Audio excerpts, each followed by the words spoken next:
সিলেটে সড়কে দুরবস্থায় চরম দুর্ভোগে পড়েছেন গ্রামীণ এলাকার লোকজন। সংস্কার হয়নি ২০২২ সালের বন্যায় ক্ষতিগ্রস্ত বেশিরভাগ আঞ্চলিক সড়ক।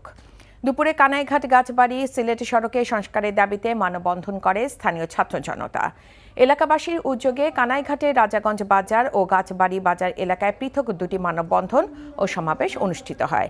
এতে বিভিন্ন শিক্ষা প্রতিষ্ঠানের শিক্ষার্থী ও এলাকার সর্বস্তরের জনগণ অংশ নেন।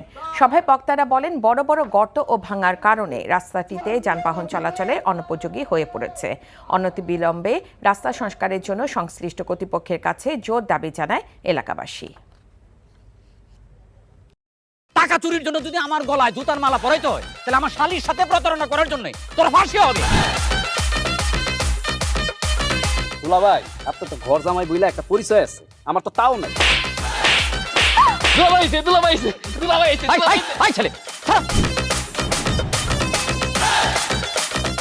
রাজনৈতিক ফ্যামিলির মেয়ে হয়ে ওই কাজ করবে। যারে পাবো হারে পিটাবো, রক্তের নেশায় ধরছে, রক্তের নেশায়, কাঁচা রক্তের নেশায় ধরছে। তোমার এই পলিটিক্স আমার বাম পকেটে থাকে। তোদের বউরে ঝামেলা পাকাই। আমি তখন বিয়ে করিনি। দুইটার আমি গুলি করে মারু। মাসুদরা কোনোদিন ভালো হয় না। আপনার পোশাক আশাক দেখে কিন্তু আপনার তালুকদার বংশের লোক মনে হয় না আব্বা, আপনার মনে হয় যে আপনি ফকির বংশের লোক।